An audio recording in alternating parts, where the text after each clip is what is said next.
All right, Pirate fans. So welcome in to another episode of RFYFL podcast number 2. This is where we talk about our youth here at Rockport-Fulton.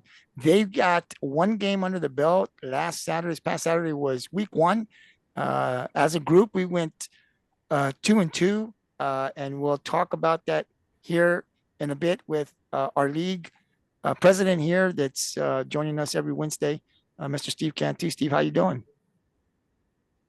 Hey, I'm blessed, brother. Happy to be here. Absolutely. And like I said, freshman division won, sophomore division just lost, but man, it was a slugfest. I wasn't there, but I heard it was a heck of a defensive game. Our juniors ended up winning, our sophomores lost one, but very competitive. What impressed me, Steve, was that the shutout from the two divisions, from our freshman division and our junior division, to really, because like you talked last week, Ingleside really comes together. They've got a really good youth program. So to be able to compete all four games, but to get those shutouts from our two was really impressive. And I'm going to turn it over to Steve now. He'll have some questions for the coaches. We don't have all the coaches on yet. Hopefully they're coming a little late from practice, but we do have two on now. So pass it over to Steve to talk a little bit about that and do a little bit of Q&A with the guys. Absolutely, Gabriel. Thanks for that intro. I was super proud of our teams as a league. I thought we went out there and we competed very well. Um, like you said, the sophomore game was very competitive, hard fought game. Baseball scored 7-2, so it was an extremely well defended game, back and forth. Both teams played well. That sophomore team in Ingleside has a lot of those freshmen that moved up, and they were super competitive, and they're an extremely tough team. Along with the seniors, we knew that the juniors division last year was very super competitive, made a good run. So we knew those games are going to be tough, and I was super proud of the guys for the efforts that they put forth. All the coaching staffs did an excellent job representing themselves as well. I want to add that represent themselves well there in Ingleside. All I heard was very good things from the league president down there and the people that ran the day for us down there. They did an excellent job. Ingleside's always very gracious host, and they did a great job that weekend. Um, but let's get into it. Let's get into it. We got two. It just so happens that the two guys that were eager to come on the podcast are the two teams that won. So we're going to talk a little about that, and we'll start with the freshman division. Coach Chino, talk to us a little bit about that opening game. The nerves going into it, and the execution. Talk to me a little bit about how your team fared. We fared well. To be honest, I wasn't nervous for this game. I felt the boys were really, really well prepared. Um, Going through the week, you know what I mean, breaking everything down and just explaining the small detail stuff. I believe if the boys understand what they're doing, they're going to play faster. And throughout those first couple of days of practice, I seen it, and I kind of knew it right there at the first couple of days of practice that we were going to be tough on Saturday. So the boys played fast. They played confident. They played a hell of a game. Yeah, and let's point out a little few of the players. You got any of the player stats and stuff like that? I know that we didn't get that in time to Gabriel to run those stats, but you got any of the player stats? Yeah, I got Noah Bone was our offensive leader for Saturday's game. He had 2 carries, really three, but I think it was 3 for 65 yards and a touchdown. 3 carries for 65 yards and a touchdown, Mm-hmm. and a conversion.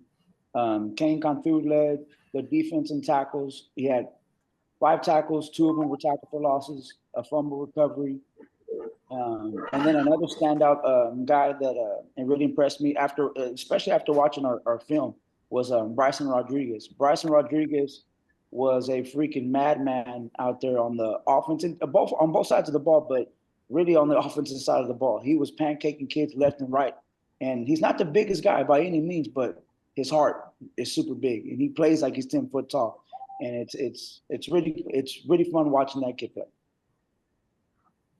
Yeah, great job. I mean, I thought overall they did exceptionally well executing the plays. The defense was really flying around, like you said. I mean, they had probably 2 first downs the entire game, so you only gave up 2 first downs. So that's a great defensive effort. It was 2. I watched the tape. I don't know. I There know was about 1. it might have been 1. Hey, It but was 2. after, I mean, No. again, going back to the film, every time they ran the ball, we had 6 guys flying to the ball, 6, 7 guys flying to the ball. So that's always that's a good thing to see on the defensive side of the ball is flow and everybody swarming to the ball. It wasn't just Kane by himself. It was the whole entire defense flowing to the ball and making it hard for that offense to have any running room. There was nowhere to run, really. Yeah. No, great job by your coaching staff. And who is it that works defense with you? Who is your other defensive coach? It's me and Coach Matt Aaron. He's been with me for 3 years. Okay. We both started. Matt Aaron did a great job as well. We both started same before. Same time. Yeah. Okay. We're gonna move over to Landon. Landon over in the junior boys division. Landon, I know that you guys came out with a victory, but it wasn't without injuries. Can you talk to me a little bit about your injury report and how you guys came out of that game? You know, it was a really good game. You know, unfortunately, we went down with Trey. Trey's he broke his arm. And it looks like Jonathan's gonna miss at least one job or one game. Just he hit his head pretty good. Got to get him a new helmet. You know, but he's gonna miss one game just to keep him safe. And then you know, adversity. You know, I always say I've said we have 8 running backs. You know, a game it won by 1 player, so it was just the next man up. So that's how we're. So those injuries came early in the game, Landon. So they both came.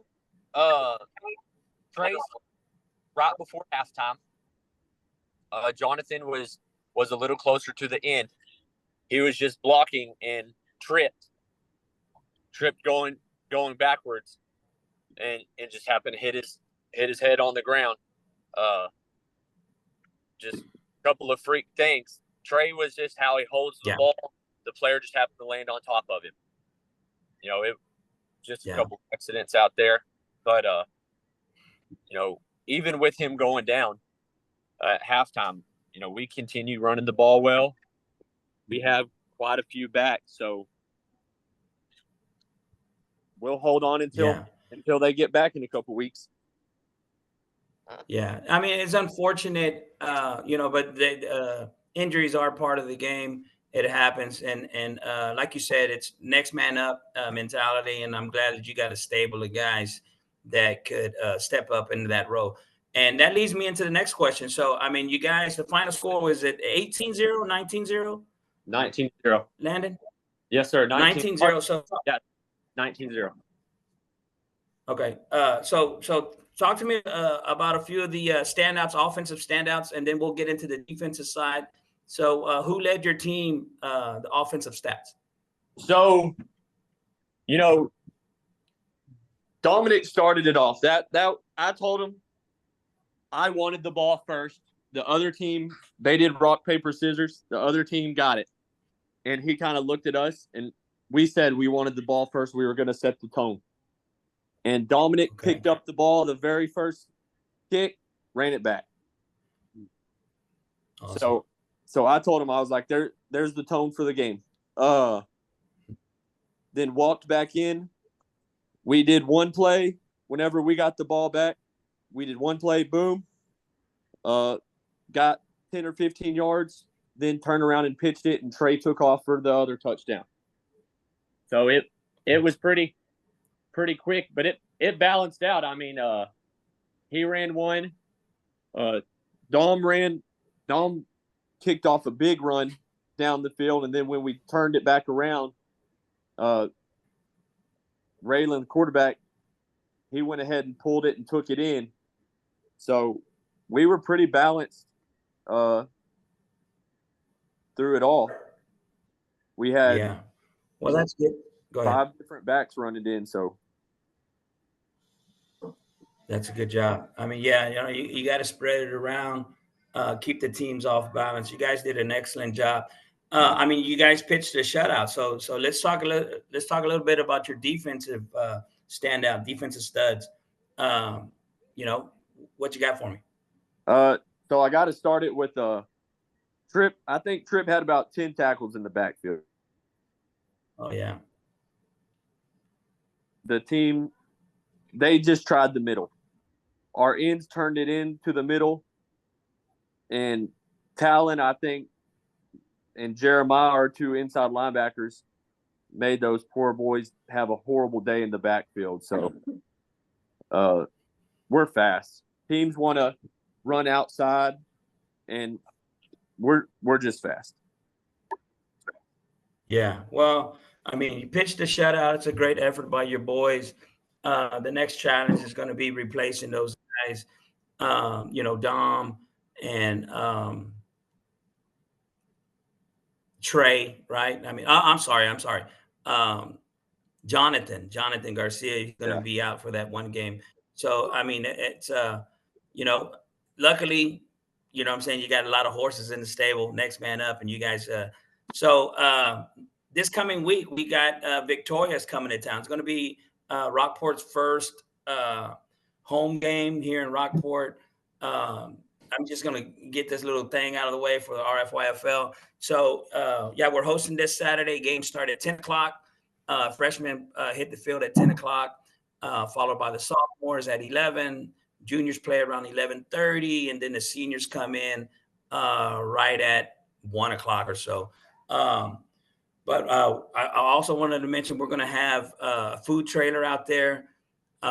Texas Fry Company is going to be out there on Saturday. They're going to be doing our concessions. So we're going to have great concession stand food. I had them over at Tiger Field at the food truck vendor expo that we had. They were one of the vendors that came out. Got great food, French fries stuffed with you name it. They got fajita, brisket. They stuff it with just about everything that you can think of. They're going to have full concessions, and they're going to be out there from the beginning to the very end. So I'm excited about that. Excited about our first home games. We got Victoria, Landon. Not too many people. We don't know too much about them. They're brand new to Elite. They're going to be coming in. They joined our league in the off season, and it's going to be their first road game. They had a home game, I believe. So they're going to have to travel from Victoria over to Rockport. Yeah. So what do you think about Victoria? Do you know anything about them going into Saturday's game? I've seen a little bit from last year from just some stuff I've kind of seen on the internet or talked to some guys. So I've seen a little bit that they like to try to pass some. They use a couple different formations. So I'm excited. It's going to be, it's going to be a challenge. Great deal. I'm the confident one. I got to say, against Cal Allen, it was 21-6. So we got to beat that. Yeah. Well, great deal. I mean, you guys are definitely up to the challenge, and I'm looking forward to a great day of football. So, Coach Chino, you guys are going to start the day off. You guys got Victoria freshmen who also coming. Oh, Landon, do you know if the juniors won in Victoria? Did they get a week 1 win? Who? Victoria? Do you know if they lost? They lost. Yeah. They lost 21-6 against Cal Allen. Oh, okay. All right. That's good to know. So they're coming in off of a loss. So they're going to be hungry for a win. You guys are going to be looking to keep that 0 on the lose column. So that's going to be a great matchup.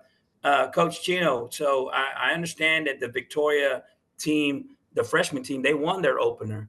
They got a win over Cal Allen, right? They played Cal Allen. Was it 20-0? Was that the final score? I think it's 21-0. 21-0. 21-0. So they're coming in on a high, right? They won their game. Do you know much about the Victoria freshman team? No, I don't know nothing about them, to be honest. I don't know nothing about them. I'm sure they don't know nothing about us. We're gonna find out on Saturday. Yeah, it's going to be a great matchup, battle of the unbeatens. I know, although it be early in the season right now, both teams with just one game under the belt. But looking forward to the matchup. Looking forward to a great day, and to continue the season. But I mean, it being our home opener, I'm sure that you got the guys all geeked up. How has your practice been after week one victory? How's the boys been? What's their mentality like? That are they on the high? Are you trying to keep them level headed, or what's that practice field been like? I was obviously trying to keep them all level headed. I made sure to talk about that our very first practice coming back. To stay humble, level headed. You know what I mean? That we can't get ahead of ourselves. We got to. It's one game at a time.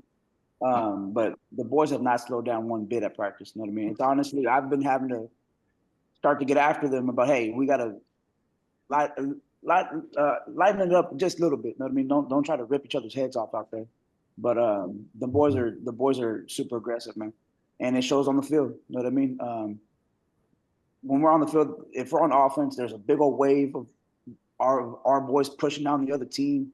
On defense, there's a swarm of our boys getting to the ball, so it's gonna be tough. And the boys have been working their tails off at practice, even more, even harder. So come Saturday, we'll be ready. Yeah, the one thing I did see, I want to point out, Gabriel, is that we did travel extremely well to Ingleside. We had a lot of fans come out there. We really packed the stands. I thought our parents did a great job filling the seats and coming down there to help cheer on the boys. They did a great job at that. And I'm expecting double this being our first home game. I'm expecting me, Ma, Paw, Nina, all of them to come to these guys, our home games. So I'm expecting even a bigger crowd. And I told that to our concession guy. I said, I'm expecting a huge crowd. Probably numbers are going to go from anywhere from 1,000 to maybe 1,200 people throughout the day.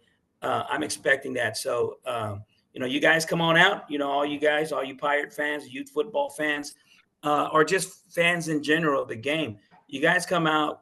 I promise you that these teams are going to turn some heads. They're going to be like, have you scratching your head like, these are 5-year-olds and these are, 9 and 10-year-olds, So, that's the football IQ that these guys have. And it's going to be super exciting to watch. So I'm really geeked up for it. And I'm excited, man. I'm excited for Saturday's game, first home opening game. So I'm excited. Gabe, you going to be out there to watch? I am going to be out there all day to check them out. As I was telling Gino before we started recording, a shutout. I mean, these are little kids. When I went 2 years ago and started watching them, I thought, oh, they're going to run around because that's what I had seen. And that is not what I saw, just running the wrong way and just standing around. And that is not what you see, at least from the Rockport freshman team. They're very focused. They're in tune to the game.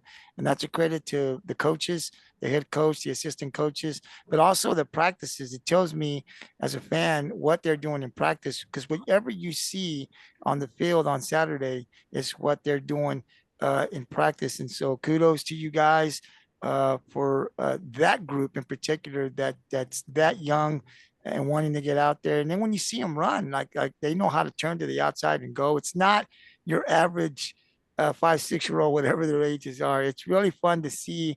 And then it's highlighted with, our other groups as we get into the sophomore, juniors and seniors. And like Steve was saying, come on out and support the league, right? And the players, because they deserve it. That is our future right there. That's why we do this podcast and we try to shine some light, because you're going to be hearing these names sooner. The junior and seniors will be in middle school, and then they'll be over on varsity. We'll be calling their games and watching them play on Friday night. And so we want to have them come out. And you're right, Steve. I have seen a lot of people come out. It's hot out there on Saturday, and you do see a lot of parents out there, grandparents, Mimis and Popos out there, which is really, really great, right? So we've got 3 home games, I think, I saw on the schedule, and it starts this Saturday at Pirate Stadium. 4 games, I think Steve said, starts at attend. So please come on out, bring your umbrella, support RFYFL, support the coaches, the league, especially the players. They love it.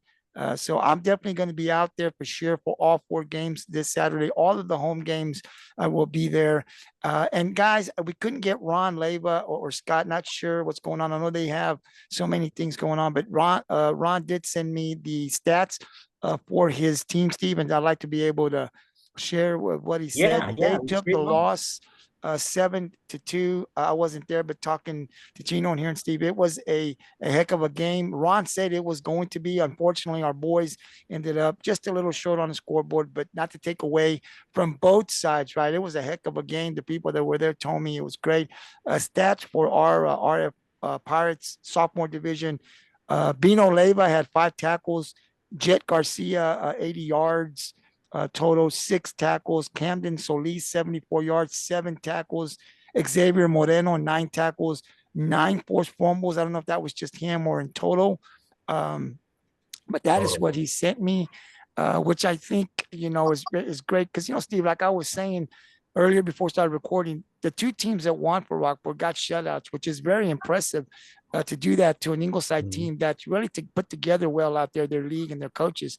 And then the 2 games that we lost, we didn't get blown out. We were right there. So just glad and happy that you guys were able to come out. We put this podcast together to shine some light on RFYFL. And once again, this Saturday, it's a home game. So please come on out, share that, and support RFYFL. Next Wednesday, I'm going to ask Steve to start running the podcast here for RFYFL from here on out, because we're going to be at the SR Bohr House. And so Steve will run the RFYFL, and we'll see what he has in store for us. He'll let me know, and I'll let Augie know. And I'm thinking that we're probably going to run it over there now. We want to do, we're going to do Pirates Night starting next Wednesday, and that involves podcasting. It involves a lot of other stuff that we're still trying to put together. So we might start off a little slow, but eventually we're going to catch wind, and it's something that we want to do every Wednesday throughout the school year for basketball, for baseball, softball, soccer season, just continue, not just football. So we want to do that. But what is it going to look like? We're still putting it all together. Rick and Rob Walker, part of these Pirates Cove crew, our team, will also have their podcast. They do varsity. So Rob doesn't live in Rockport, so he'll have to be via satellite. But Rick Walker hopefully will be there. Steve Cantu and the team, myself, the Z-Man, Johnny Zawala hopefully will be out there.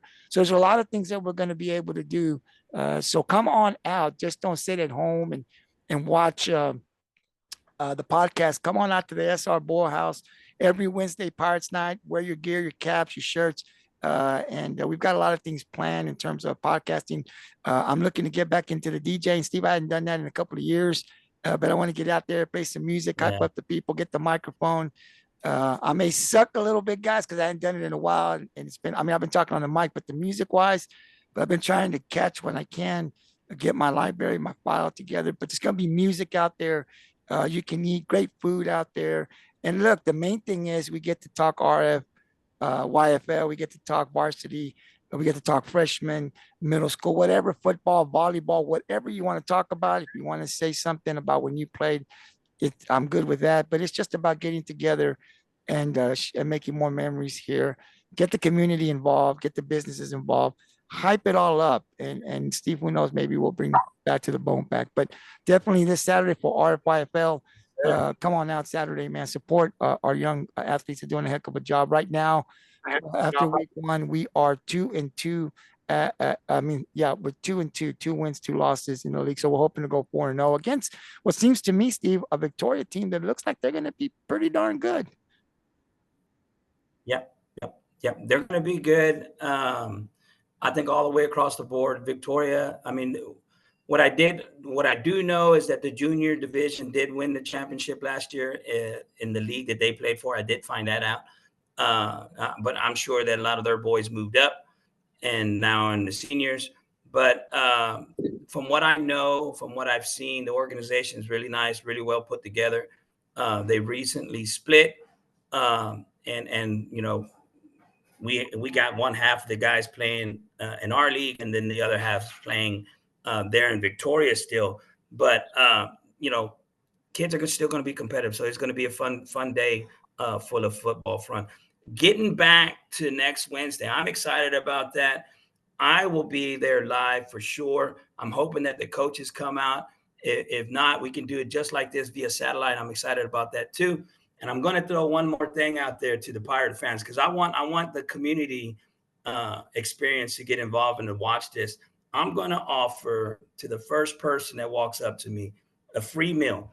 So the meal's on me for the first Pirate fan that comes as a family or whatever. Come sit down, enjoy the podcast, have a meal on me, and hopefully it'll grow. Hopefully it'll grow to more and more people. But that's what I want. That's what I envision for that Wednesday is full family fun day. You can take your kids, your wife and kids out for dinner, sit down, watch the podcast live, look up and keep track of it, but really be engaged with the town and come together. So that's what I'm excited about, and that's what I want to bring to it. So you guys find me, first family that walks up to me, and I will pay for your dinner. So I'm excited about that. Coaches doesn't include you guys. You guys already know. No. It's got to be a Pirate fan. Got to be a Pirate fan. No, man. That's awesome, man. That's great. So you heard it here. You heard Steve here. We're pre-recorded, but it'll be live tonight or early tomorrow, so it'll be going out. But we do want everybody to come out. It's going to be a lot of fun. And I talked to Augie. And if you've never been to the SR Board House, it's a great atmosphere outside. He's going to have darts, a pool table out there. I don't know if that's going to be set up in time, but man, I was out there the other evening with him. And just to see the sunset by the water. He's got a little living couches there. He's got the big screen out there. It's just a very great place to spend some time. Great food, a great conversation. And we just decided that, hey, why not make it a Pirates night on Wednesday, local night, right? Come out there, talk about the game. And who knows, Augie may be playing Friday's games up there on the screen. But it is Pirates night. And what that consists of, we're still putting a lot together. But come on out there, support Pirates Night at the SR Boyle House. It starts this Wednesday, and we'll have some podcasts going there as well. So, Steve, I hope I didn't put you on the spot, but I'm going to let you take over this now every Wednesday and with the guys, and you guys set it up the way you got the spot at 8 o'clock. So however you want to do it, do it. I'm going to be turning my talents. I think I can say that over to the DJ part and see how good I do that. Hopefully they won't boo me off and kick me the heck out of SR Boyle House, but I haven't done it in a while. But I'm going to try. That's something else I'd love to do. So I'm going to be focused on that. But we do have podcasting, a lot of stuff going on. So definitely come on out Wednesday, SR Boyle House. I think it starts at 5 o'clock. Just come on out and see what we're going to be doing. Gino, I'll give you the final thought. Anything you want to add before we let you guys go? Hey, just shout out to all my freshman boys, the coaching staff, our parents. See you Saturday, Victoria. Yes, sir. Good luck Friday. I hope you go 2-0. And Landon, I'll give you the final thought. Anything you want to add? See, you got your quarterback there next to you. Yeah. He's the guy with the words back there. Let me hear it. That's it. What you got? How you think it's going to go this week? Same thing you went this week, last week. We gonna dog walk. All right. That's what I like to hear. As hopefully our junior division go 2-0. Both of these coaches here got an opportunity to go 2-0 early in the season. Then I'll give the final word here to the league president, Steve Cantu. Coach, anything you want to add? Hey, man, I can't say it. Yes, sir. I can't say enough how much I appreciate the platform. Thank you for promoting our league and pushing us to the top. A lot of times, we can get lost in the shuffle. There's a lot of excitement in the town right now with everything, all the changes that's going on in high school. I really appreciate you, just reserving just a little bit of a flashlight so you can shoot our way and giving us that platform, being able to come out here and recognize some of these coaches and volunteers. Because honestly, as long as I've been doing this, none of it, I would have gotten out right away year one if I didn't have support and the coaches that they came out year after year. We can't do none of this without those guys. So, hats off to them, and a big thank you to you, Rick Walker, and all of the Pirates Cove Sports Network for giving us this platform. We really appreciate it. Absolutely. And I'll return it by saying thank you guys for what you do for us. If we didn't have you guys, you as a president who's been doing this for a very, very long time, I was telling Chino earlier, putting in the time after a work, you guys go out there still working with our youth. We wouldn't have this. Our kids wouldn't have this. And because of what you guys do, our league, our board, our coaches and the volunteer, our kids get to play the sport that they love, and not just in football, but this is also good when we get into Little League and we see you guys out there doing the same thing for baseball and softball. And our basketball youth, I know, is run by a different person, but all of this stuff, everybody that's involved with our youth program, if you guys didn't do what you do, our kids wouldn't be able to play the game they love. So me, myself, I'm just one, but the community, I'm sure, wants to thank you for everything that you do, especially you, Steve, who wasn't from Rockport, came in here. They embraced you and Chino, and you guys have done a great job with the league. Where we were at when you got here, where we're at now, it's a lot of credit to you. And then you give the credit to your coaches and your board members and stuff. So continue to do what you do, guys, because we love it. And we're going to take it to the next level this year by going out to the businesses and running podcasts out there. So definitely see you guys next Wednesday, Steve. I'll stay in touch with you over the week and the weekend as we get ready to move the podcast over to the SR Ballhouse Wednesday, September 11th. Guys, thank you very much. Good luck, Chino Landon, Ron Leyva, and Scott Hall, Derek Willis. Hope you guys come back next week and we're talking a sweep here against Victoria. Thank you, guys. Have a great night. Absolutely.